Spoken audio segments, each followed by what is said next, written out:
This episode is brought to you by the Watershape Society. On this week's podcast, we discuss areas where permits, codes, and in some cases inspections are not required. SWD Master Paolo Benedetti and Master Rick Chafey discuss how to adjust to those circumstances and what are your obligations when standards aren't enforced.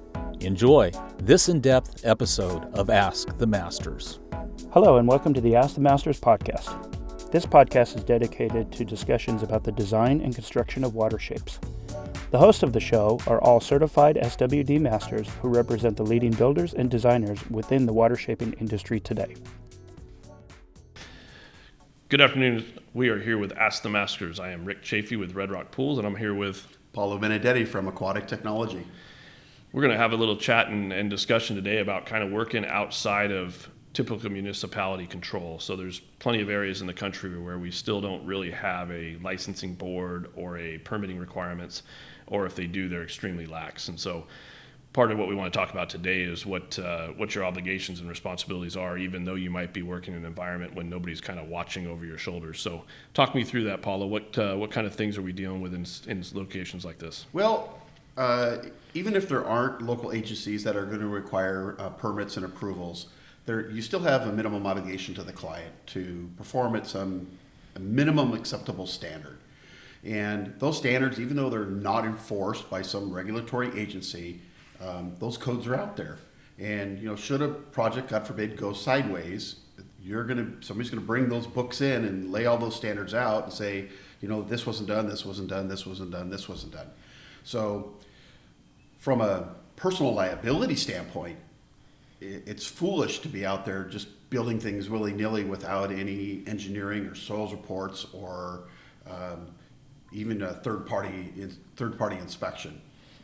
But we do have those minimum standards, and so across the country we have every state has adopted some version or some rendition of the International Building Code and the International Residential Code, which then kind of spin off and adopt the mechanical codes and the fuel gas codes and the electrical codes.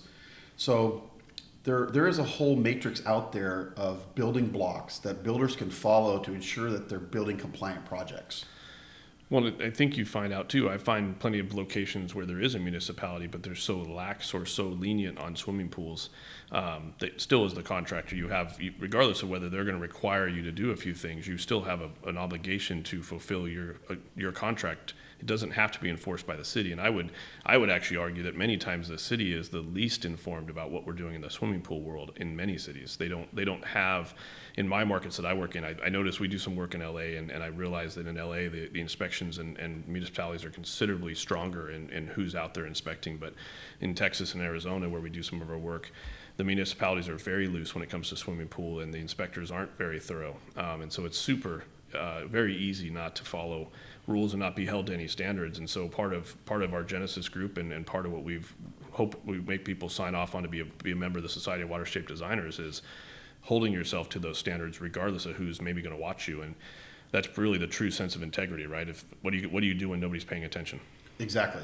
And so when you're out in those Netherlands, you have to kind of hold yourself to those minimum standards. So there are things in the building codes. We're going to do a future podcast on expert witness work and how those cases kind of develop and how they happen. But usually it's because there's some minor flaw in the project that an owner sees, usually something cosmetic that they see or something that's not working properly. The builder blows off the client, and then the client just gets fed up, frustrated, hires somebody to come in and evaluate the project.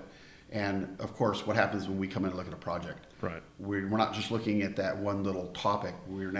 Everything's on the table. Absolutely. And so the entire project gets evaluated. Yeah, and I see exactly to that point. Anytime we're brought in, whether expert witness work or even just simple repair work on an older pool even, we start looking deeper. Like you said, there's a simple cosmetic issue that might have been able to be handled, and maybe it's an unreasonable client, but at the same time, it was a simple cosmetic repair, and if you haven't followed all the rest of the requirements, it's actually pretty easy for a relatively experienced expert to come in and find dozens or more flaws with a construction project on hydraulic sizing, drain systems, suction debris devices, bonding, electrical, just on and on and on, setting materials and tile work. Like, you can just keep going with issues that got done, and you can find those quickly. Undersized surge basins, and then there's just code issues galore that are even maybe fairly minimal, that people don't really even follow or know about. But you brought one up the other day that we weren't paying that much attention to, is using steel plates that we sand a skimmer with. They're not getting bonded. The whole state of Arizona uses those on a regular basis, day in, day out. Not only are they aluminum, which is not good to put next to concrete, they're also not being bonded. Those two items alone already have put you, well, now that there's two items I can dig into you on, now you're replacing the deck. Let's start, how far down that rabbit hole do you want to go? Right. And regardless of whether you want to follow those codes, even if they're not being enforced, by law, you're required to follow those codes, no? That's correct. So you have an obligation as a contractor. We're not held to just those codes that apply to swimming pools. There's a lot of other codes that apply to swimming pools other than the APSP ANSI codes, or the sections of the IRC or IBC that apply specifically to swimming pools. We've got issues. There's a whole section of about shotcrete. There's a whole section about steel reinforcing. There's this whole sections on concrete. There's sections on electrical. They hold us to the entire National Electric Code, not just Section 680 that applies to pools. Right. There's other sections that apply to breaker sizing and size of service entrance conductors and service disconnects and housekeeping pads and clearances in front of panels. So there's all these other things that contractors need to be aware of. And when I start talking to some pool contractors that maybe I've been brought in on an expert witness case, and maybe after the case settles after mediation or something, and I talked to them and said, you really need to invest in a set of these codes, or a lot of them are online.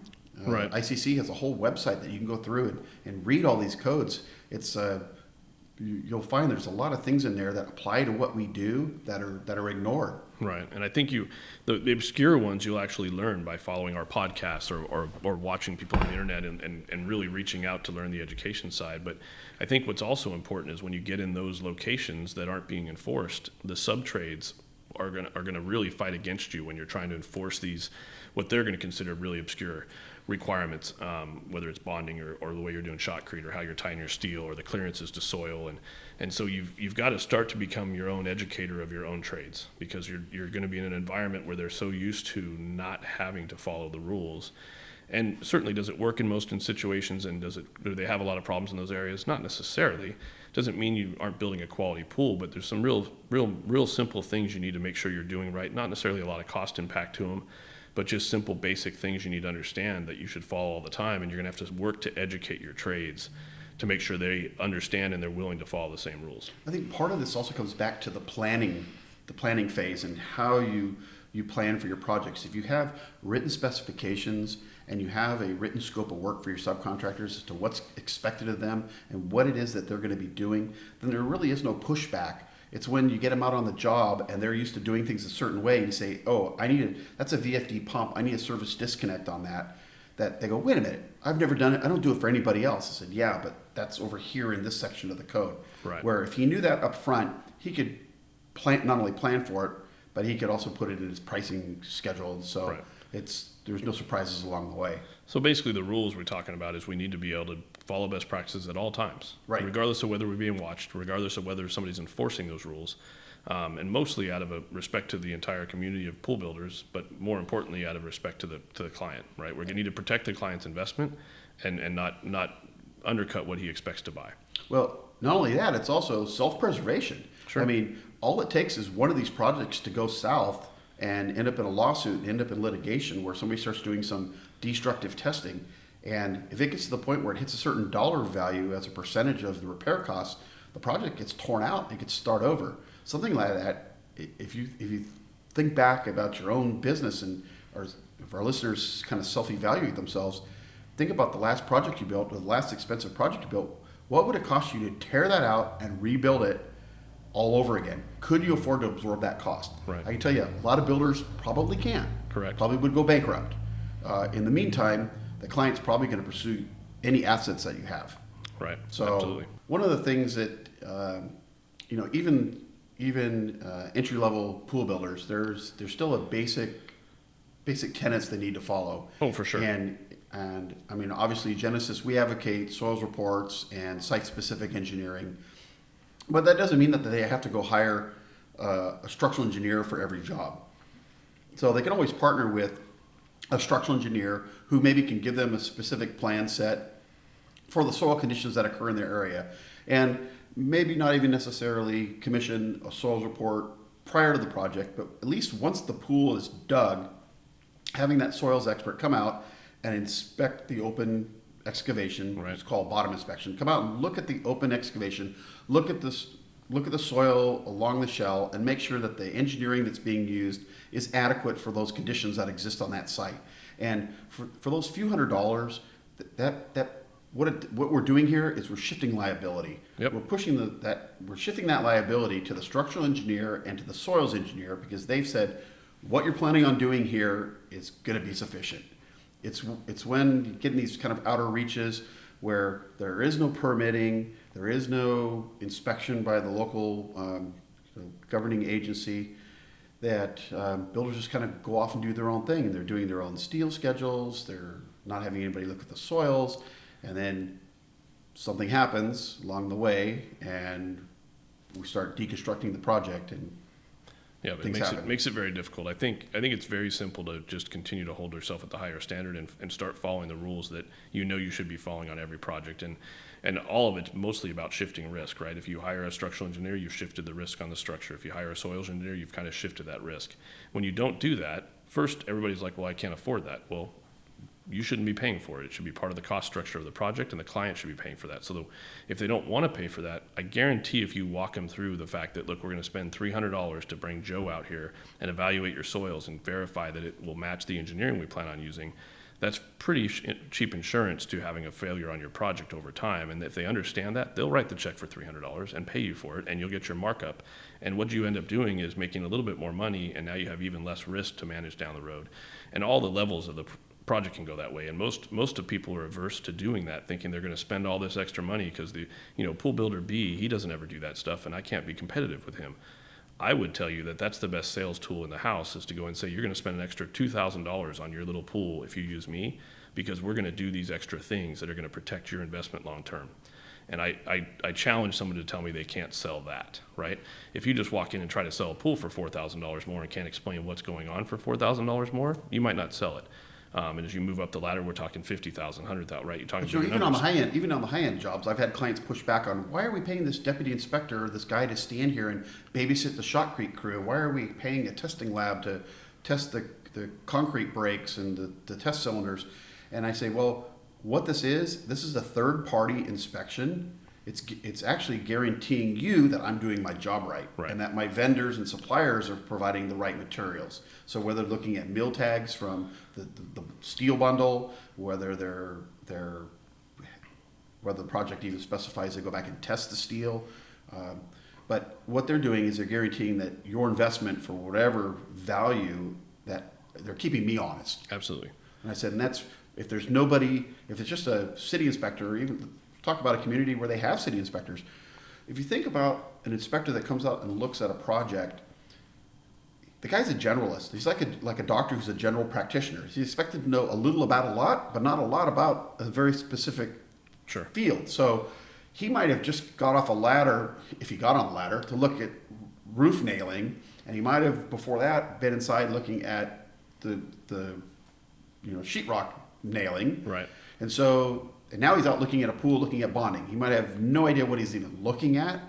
So you can't really rely on a city inspector to even know what they're looking at, let alone know the codes. Right, and not to the level they should. And like you said, they're looking at so many different facets. They rarely are specialized in what we do, and they also have their own quirks, right? He might have been an old electrician, so he's going to be really technical on the electrical side. But when he gets to soils and plumbing and hydraulics and structural steel, yeah, he just kind of shines that on. It's there. It looks like it's 12 inches on center, and there's a copper wire that's going around, so it seems to be bonded. And so you're absolutely right.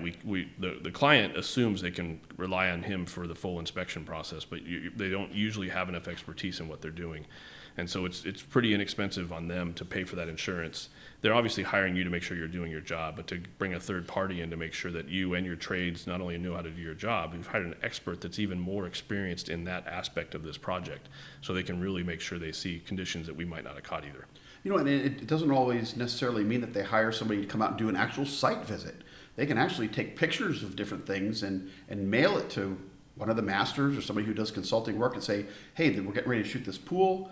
What do you think of the plumbing installation that we did? What do you think of this and that? What do you think of our steel schedule? Here's my engineering. First of all, if they have a structural engineer on the project, the structural engineer should be reviewing the steel installation. Very often they do, for sure. Yeah, it's easier to just take pictures and send it back to the structural engineer of record and say, did I comply with your plans, than it is to bring in a third party and have them write a report as to steel placement. Right. But it's funny, in other parts of construction, we're a general contractor too. When we do large structural steel element buildings and stuff, they always require us to pay the original engineer to come out and verify the bolts, the anchors, all the structure is where it was supposed to be. Because obviously too, when we do big metal buildings, we've got to modify a few things here and there, and these bolts don't line up. We either open the holes up, so now they've got to specify a larger washer. But we were required to do that. The pool world kind of slips on by and doesn't always seem to be caught with that information. And same thing with the city inspectors, they don't recognize that they're supposed to see a third-party inspection, say maybe. So again, hold yourself to a better standard. You're going to learn from the process every time. If you pay a deputy inspector to come out and watch what's going on, you're learning something in the process. You're going to be better the next time, and so are your crews. And then the client gets a much better project. And then if there is issues down the road, we also have another expert we can rely upon to say, hey, what might have happened? Oh, I was there, I watched that. It certainly can't be this problem. We know that. It's a really good cheap insurance policy, and it also is going to raise the bar on who you are as a contractor to your clients, and I think it's a very easy sell to a client to spend the money. That you got to argue once in a while, even high-end clients, why we're doing it, but if you explain it properly, like, oh, okay, you're right, that's what, $500? You're right, why wouldn't I spend $500? I'm building a $300,000 structure here. That's a cheap $500 But you can show them it's in the building code. So oftentimes, Yep. if you know where to go look, you can say, well, look, it says right here, I have to have a deputy inspector present for this, and this, all these different phases. And we need to have, and it needs to be submitted to the city. This needs to be done. They look at it and go, I can't, it is what it is. Yeah, I can't work around it. Yeah. Just because Joe doesn't do it on his jobs doesn't mean he's not supposed to. Right. So again, it's your own responsibility. You have an obligation to your clients, and you have an obligation to your family and your future to protect yourself through this process. And we're in a high risk construction process. We're dealing with vessels full of water, hydraulics, electrical, plumbing, life safety issues with swimming. Right. It's an easy type of work to get involved in without very much experience, but it's very important to get that experience put together and provide the client what they need to see. Because if we don't do that, it's really not a benefit to them, and it could definitely end your future badly if you don't have yourself protected in the process. So moving forward, the best way that students can obviously get educated is obviously through Genesis programs, but they also buying the codes and actually reading them, sitting down, making them part of your reading material, becoming familiar with the codes, subscribing to the updates. I have codes in my shop on a shelf that go back decades. I never throw them out because I never know when I'm going to be going back to referring to something that might have been in effect 20 years ago. But making yourself familiar with what the basic requirements are in the residential code and in the building code, what applies to residential construction, what applies to commercial construction, and then those sections that obviously focusing on those sections that don't apply to swimming pools. Right.